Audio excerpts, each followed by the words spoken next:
Welcome to another fun-filled edition of Common Algebra.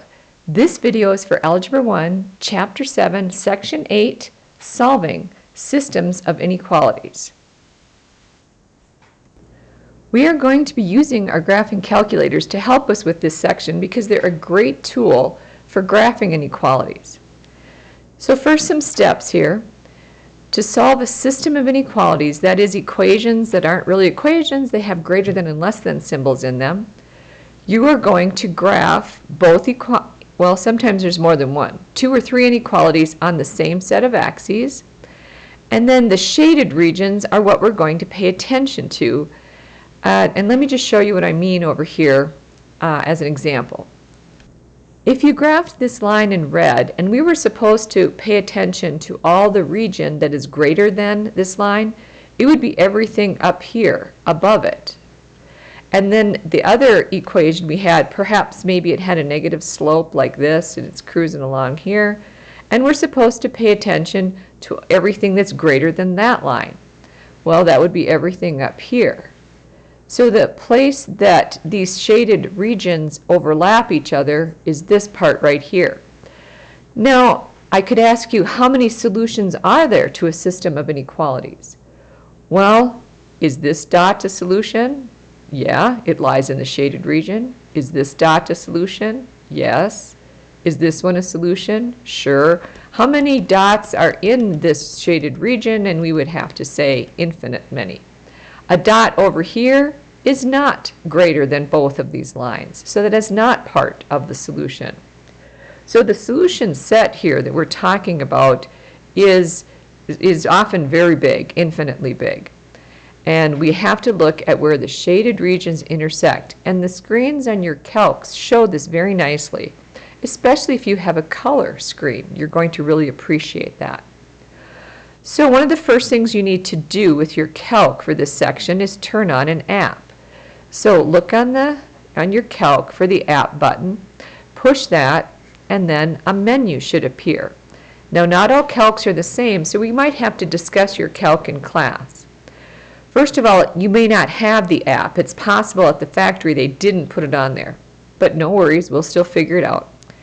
So if your calc when you push the app button and you scroll down and you see this in equals, and yeah, it's spelled this weird, you want to select that and you want to turn it on.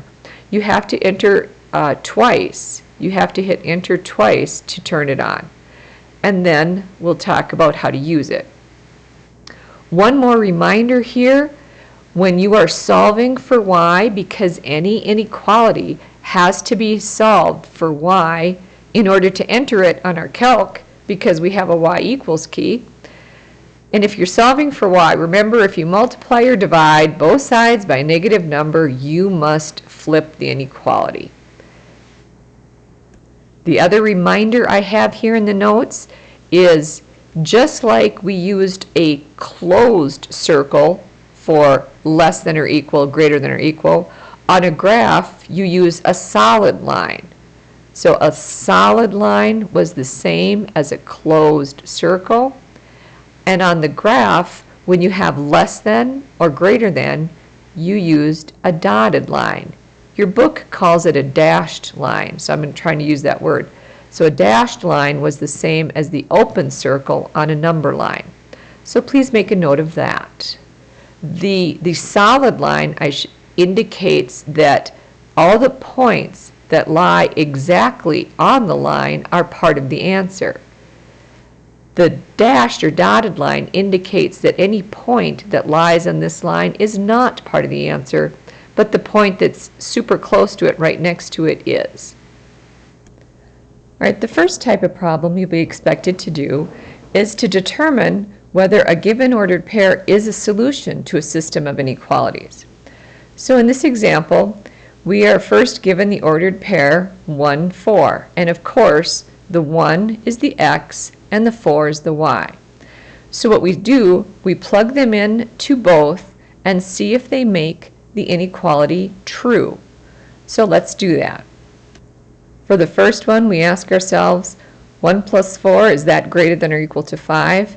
And yes, of course, 5 is equal to 5, so this checks out okay, but it has to check out for both of them. So let's plug it into the other one now. So we check here, 1 minus 8 is negative 7. Is that less than negative 3? And yes, it is. So this is a solution. It does lie in that shaded region. And so now try 2, 3. Try plugging these in on your own and see if it makes both inequalities true. And when I plugged them in the first one, kind of repetitious here, 5 is greater than or equal to 5, yes, and negative 4 is less than or equal to negative 3. So this ordered pair is also in the shaded region. So these are both solutions. But please remember, you have to check both. They have to make both of them true in order to say yes. All right, this is the other example of the problems you'll be expected to do. When you are asked to solve the system of inequalities, we will be solving for y, graphing both lines, and see where the regions intersect. So first, solve this first one for y. So if I subtracted a 2x from both sides, I get y is greater than or equal to negative 2x plus 2, and we'll be graphing that. And now let's solve the second one for y. Let's start by subtracting a 3x from both sides. And then we're going to need to divide by this negative 4. So I hope when you heard me say that, you realize that this inequality needs to flip. So dividing by negative 4, I get y is less than 3/4 x minus 2. All right, so let's come over here and graph these. We'll do one in red and one in blue just to try to help make the graph clear. So let's graph this first one in red. The y-intercept is 2, so let's mark that right here as 2. Remember, that's the y-intercept, and the slope here is negative 2. So I'm going down 2 and over 1 and put a point. Down 2 and over 1, put a point. And continue that pattern.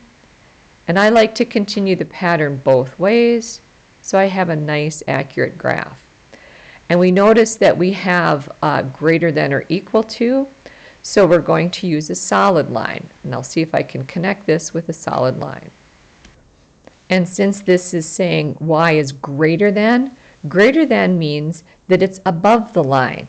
So everything above this is shaded in. Now let's graph the other equation over here. Let's graph this one in blue. The y-intercept is negative 2, so let's go down 2 and mark the y-intercept. The slope is 3/4, so we're going to go up 3 and over 4 and mark those points. So I've marked those points in blue, and now we realize that y is less than this line. That means it is not a solid line. We need to use a dotted line when we connect these points. So I'm going to do my best to make a straight dotted line. Okay, that's not too bad. And this inequality says y is less than. That means that everything below the line is shaded in. And it's pretty easy to see here what the overlap of these shadings is. I'm just going to kind of try to color it in a little bit. Everything that's above the red line and at the same time below the blue line is the region where all the solutions lie. And so you can try to be neat about this on your graph and maybe use colored pencils or something. But please watch out for the solid line and the dotted line. And when you are going to enter these on your calculator, let's talk about that a little bit. First, this one that I have graphed in blue. When you go to the y equals screen of your calc, the cursor is blinking right here, and you have to arrow over this way because we want to change this equal sign. And your calc may differ from this, so see me in class if it does. But typically, a menu pops up in the middle of your screen, and you can select greater than or less than and equal to. You can scroll through your choices, and then it'll change this sign. So if that explanation isn't enough to understand your calculator, because they're all a little different, let's just talk about it in class. All right, now you have the knowledge you need to graph systems of inequalities, so have fun with math.